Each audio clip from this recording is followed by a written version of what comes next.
Hi, everybody, and welcome back to CAD for Electronics. This is lab number 5, and we're moved quite a long way in a short period of time. And so hopefully everybody's doing okay. We're not struggling too awfully much. And today we're going to take a big step. We're going to actually wrap up the rest of our schematic. And so a lot of stuff to do. And yeah, buckle up and let's get into it. The first thing that I want to talk to you about is the HMI, or the human machine interface. And these can be anything from a simple switch and LED right through to a mouse and monitor. Okay. Now, some common HMI devices that we have for microprocessors would include LCDs, touch panels, keyboards, keypads, and simple alphanumeric displays. All right. Definitely one of the most useful things that we have for entering data into the microprocessor, however, is a keypad. Okay. And the way that a keypad works is basically we have, in this case, 12 switches, and 4 of them in this case would be either sourcing or detecting, and the other 3 would be doing the opposite. So if I were to, for example, put power on pin 10 here, so B4 is energized and B6 and 7 are not energized. If any of these keys were pressed, I would be able to see it on B0 through B3. And then we would turn off B4 and turn on B5 and scan again. And this is a very simplistic way to do it. It's not very fast and it's very intensive on the microprocessor, but for today we'll consider that as how this is going to work. Okay. So one of the most prevalent devices that we have for displaying information back to the user is an LCD. And in this case, we have an alphanumeric display from New Haven that will display a set of ASCII characters. Very limited in what it can do as far as creating any graphics or anything fancy, but very tight with code. You simply write an ASCII value to a position, and it displays it. And so it saves a lot of time and effort. And these are actually modules that we're looking at here. This one actually has a microprocessor on it that converts the in this case I2C to parallel data, and there's two driver chips under here that manage to drive the display, because they actually don't get driven with a DC signal. They're driven with an AC signal, and so there's a lot of co-processing that's happening here. The next thing that I want to talk to you about is an I/O expander.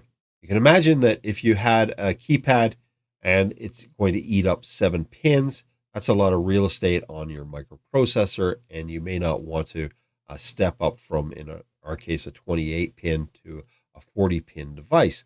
And so one of the things that we can use is an I/O expander. And in this case, we have two registers. So we have a general purpose A register and a B register that we can send information out to or receive information back from. These are great that they are actually bidirectional, and they have a couple other features. So basically, they have an interrupt. So as I said, scanning keypad, for example, is problematic, that it eats up a lot of processing power. But in this case, we actually have the ability to pull out an interrupt. And so an interrupt is a way to signal to the microprocessor that something important has happened. So whatever you're doing, stop for a minute, deal with this, and then go back to what you were doing. So interrupts are great. This device also communicates by serial data, so in this case I2C, and it's able to be reset, and it's addressable. So that's very important when you have multiple devices on your bus. Okay. And so again, what is an interrupt? Basically, it's a piece of code that sits inside the microprocessor that when it gets that interrupt signal, it will break out, deal with, and then go back to the main program. The next device that I want to talk to you about is called the RTC, or the real-time clock. And what this does is it manages to keep track of time very accurately. So a microprocessor runs in the megahertz, but it can drift. The clock inside is not tuned extremely well, and so when we start talking about parts per million or pulses per million, it seems like a really small number. But if you remember that, I could be running at let's call it 4 megahertz. That's 4 million pulses that the main processor is going to see. And so if I'm losing 1 pulse per million, it means that I lose 4 pulses every second. And if I'm using that to keep track of time over a long period, you will see drift. And so you'll either gain or lose time. And so one of the things that we can do is put in one of these RTC circuits, and they're really good at keeping track of time, but for large time scales. They typically also have a battery backup, which means when I pull the battery or pull the plug and plug it back in later, it still has the time set. And so these are highly valuable products that we put into our design in things like watches or thermostats, your microwave, basically anything with a clock in it that isn't going to automatically reset and start flashing 12 o'clock at you when the power's failed, will have an RTC in it, particularly if it has any scheduling. A good indicator that you have a good RTCC, which is a real-time clocking calendar, is if it can account for leap years. Today we're also going to finish off the amplifier section. Now amplifiers do exactly what their name indicates, that they're going to amplify a signal. And there's a couple ways that we can wire this up. And so what I've done is I've created a bit of a breadboard area for you that you can play around with different operational amplifiers and to create all these different circuits. And we're absolutely not going to get into any of the fine detail of how the amplifier works. So just follow through with what I've created and we're good to go. The other thing that I want to talk to you today about is simulation models. And so we created an encoder last week, and one of the things that we wanted to be able to do was to actually simulate or emulate the signal from that. And so I'm going to show you a quick, easy way to bring that in, and we'll deal with that. The other thing that we want to do is we want to be aware that when we create parts for our simulation model, that we exclude them from the bill of material. Otherwise, we'll end up with extra parts that we don't really need or want. Okay, so let's create our simulation model for our encoder. And so the first thing that we're going to do is create a new part. So here we go. I'm going to draw a rectangle, simple enough. We're not going to get fancy at all with this. We're just going to lay in a couple pins like so. Here we go. And we do need to be accurate with this. So we're going to call this S1. And the reason why we need to be accurate with this is I'm going to give you some code so you can you don't have to write anything. Okay? S2. Come on, you. S2. So switch 1, switch 2, output 1, and output 2. Okay, like so. And we're going to again create a new package, a new part, and I'm going to call this encoder dash sim. Okay, and I'm not going to bother with the part reference today because it's okay. And we don't need a footprint. And it's going to want us to put this under something. And so you could create something called simulation, right? So I'm going to put this under simulator primitives just because, and we'll just leave it as such. Okay. Now, all instances, right? Because I already have this loaded, we'll say okay. And so now that we've created this, we'll get rid of the old one, we'll drop in a new one, and life is good. Next, we want to go to our text script mode. And this is a very powerful tool that doesn't get utilized much, but know that it is here. And if you learn how to use it properly, it's fantastic. And so I've just clicked here, and it opens up this script block. And so what we want to do now is go back to the Dropbox, and there is a bit of text. So basically open it up with any text editor, and we want to copy this out and paste it into our script block here. We'll say okay. And it should look like this.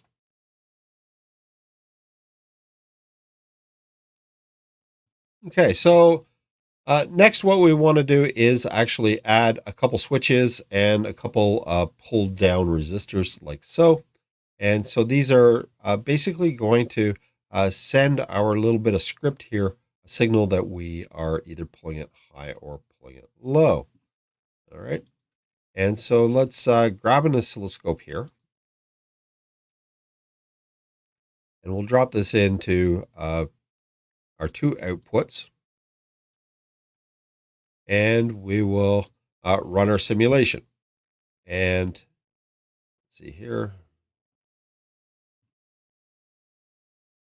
Set it to DC. One of the things that we want to do is make sure that we exclude it from the PCB, but we do include it in our simulation.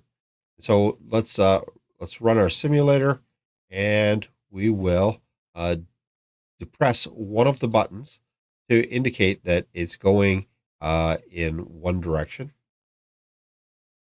And so now you can see that it is actually running in one direction. And if I stop it and we go in the other direction, so blue leads yellow, yellow leads blue. Okay.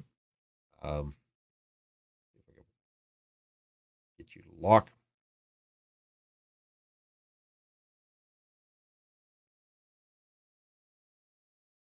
Okay.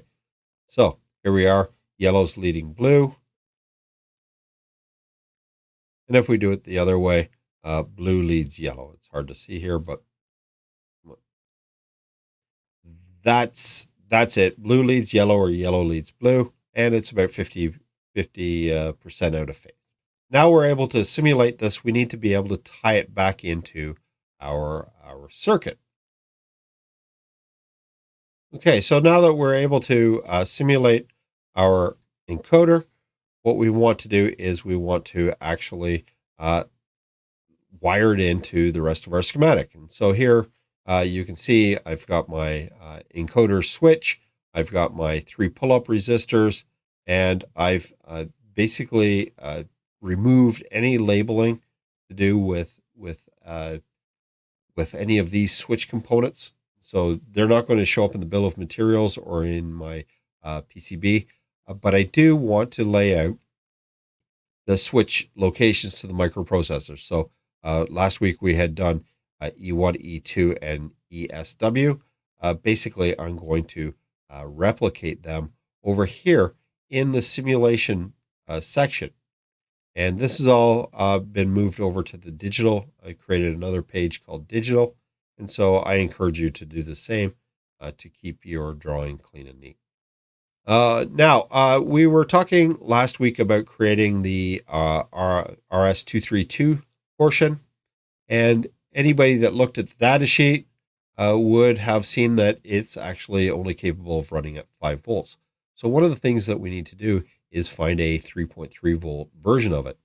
And the best choice that I found was actually this ICL3232. And the great thing is that it's pin compatible. It also works the same.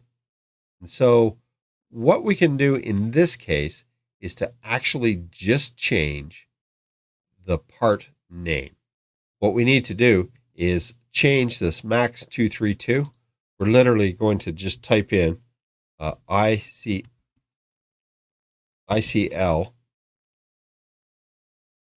3232 and say, okay. That will update the part accordingly. All right. Because we haven't picked anything with the bill of materials, that's as far as we need to go at this point. Obviously, if you had modified or created your bill of materials and you had specified a max 232 and had a lot of information pertaining to that, you'd have to go in now and modify it. But we haven't started on our bill of materials, so don't worry about it now. The next one's a fun one. We're going to talk about the instrumentation amplifier. Instrumentation amplifiers are, again, it's an amplifier type, but it actually has 3 small op amps inside. And so it's quite an interesting device and very, very useful in the real world. Okay, and we're going to create and simulate one today. And so I've created an analog page as well. And on this page, basically, I have the instrumentation amplifier, as you can see here, and I've wired it up. Now, there's also a voltage reference. Voltage references are very important with instrumentation amplifiers because they let us have a point to reference what we're reading. And in this case, we would be able to set our voltage reference to something. These come in several flavors. One of them would be 1.024 volts, 2.048. There is a 2.5, and so on. And the idea of this circuit is that we have a few choices. We can have it reference to the voltage reference. We can flip it over so that it's connected to a ground through a 1 meg resistor, or to our input here, which is actually going to be able to overpower this, or we can leave it floating, which typically is a bad idea, but because we have this pin here, we could literally bring a wire to this voltage reference. Okay, and so we also want to have some input, and so in this case, what we're looking for an input, we're going to set one of these to 30 hertz and the other one to 33 hertz, and we're only going to have an input of 1 millivolt. Okay, so it's quite tight. Okay, it's a very small signal coming in. Okay, so 1 millivolt, and we're set at 33 hertz and 30 hertz. And so what that's going to do is it's going to put these two signals so that they go in and out of phase with each other. And the way this is wired up, it's basically looking at the difference between the two signals. And so as the two signals come to be in phase, the difference between them will be 0, And then as they move 180 degrees out of phase, the difference will be 2 times the voltage. So in this case, be 2 millivolts. Okay, and so when we have this all set up, we can do a few things. One is I will set my reference, in this case, to 0 volts. And let's go ahead and simulate it. And so I'm going to zero everything out. And you'll notice that a few things. One, let me just move this up a little bit. We tend to be, it doesn't quite look right. We seem to be bottoming out. We do see our signal here where we're going in and out of phase, and that's okay. But we definitely have an issue with this. And the issue is that we can't output a negative signal. And so we need to actually change our reference.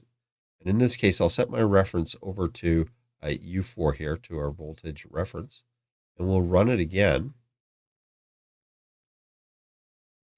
And this time it's here.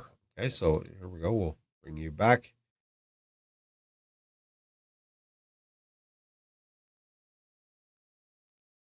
There we go. And so we have 2 millivolts per division down here. Okay, and 0.2 volts.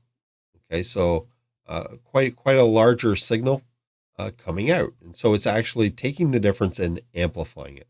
And so you can hopefully see that this would be a great way to show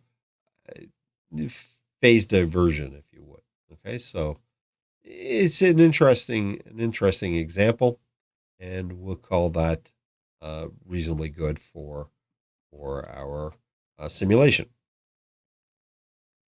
Okay, the next thing that I want to talk to you about is the op-amp development area. And so as I alluded to earlier, the idea here is that we have a bit of a breadboard area that we can connect op-amps in different ways. And so in order to do that, what I've done is I've created a set of headers for you that connect to the op-amp.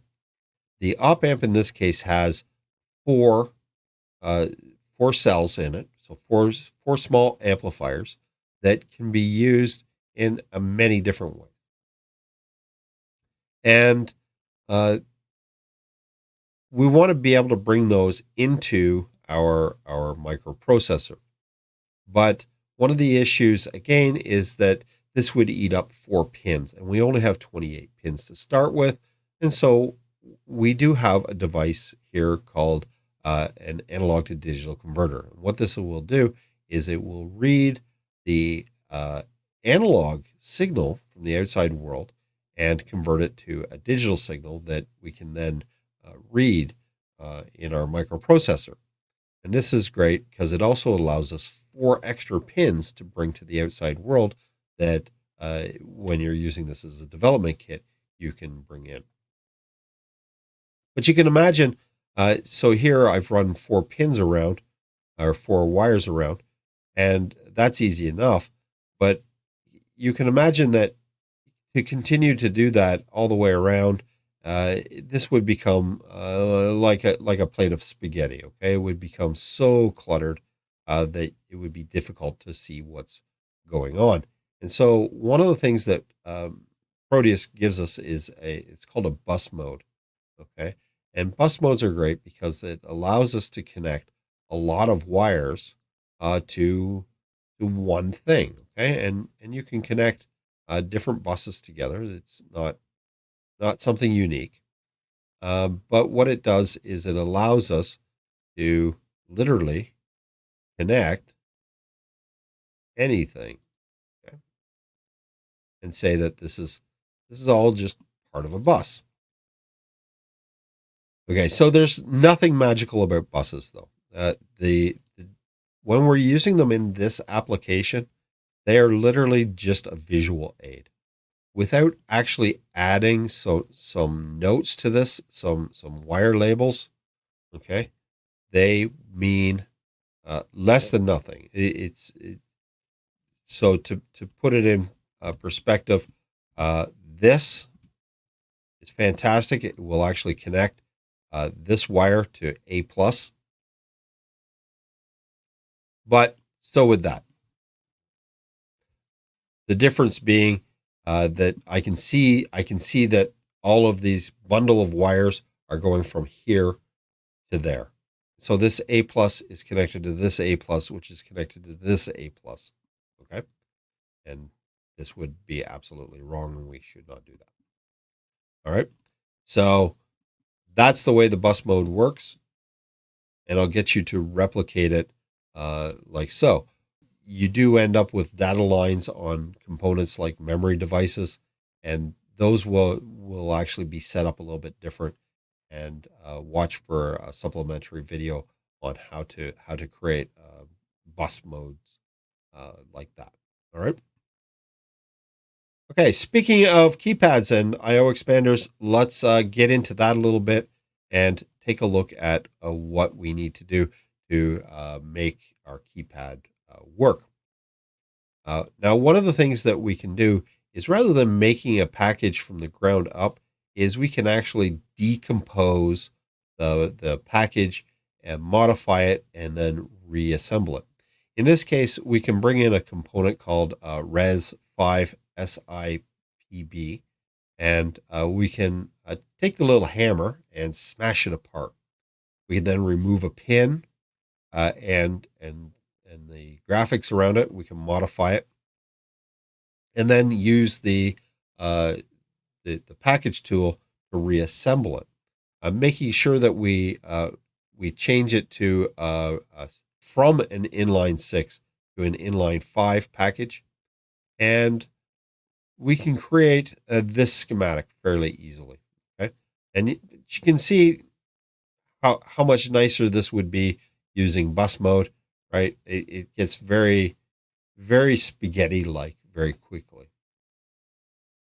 And again, we have on this I/O expander, we have some auxiliary outputs, which are handy for us to connect things when we're using this as a development port.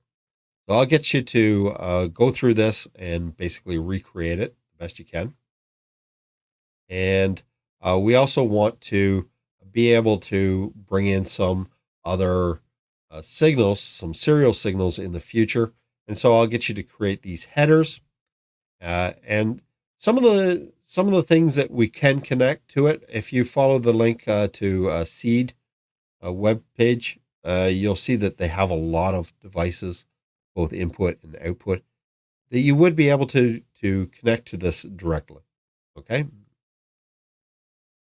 We also want to create a display.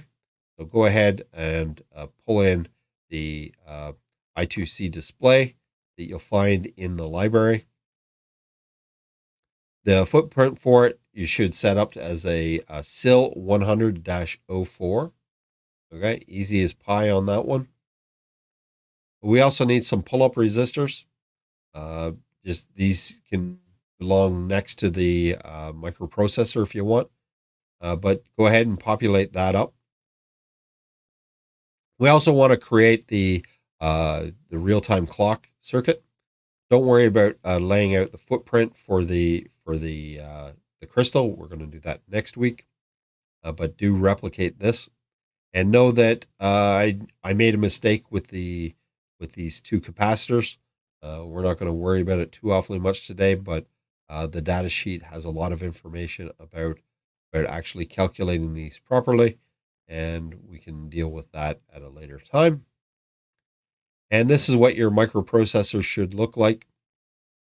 Basically, if you follow this naming convention, both on the microprocessor and on the input, everything should be okay. And so what do I want for next week? Basically, I want you to create a full set of drawings for the digital, for the analog, for the microprocessor, for your power supply, and send it to me as a PDF so that I can mark it and get it back to you. The marking scheme for this is basically you start out with 20 marks. If everything's perfect, you get 20 marks and a big smiley face. But for everything that I find I'm going to take 1 mark off. If you leave out a section altogether, I'm going to dock 5 marks for it. So you can imagine if you leave four sub-circuits out, you're done, you get a 0.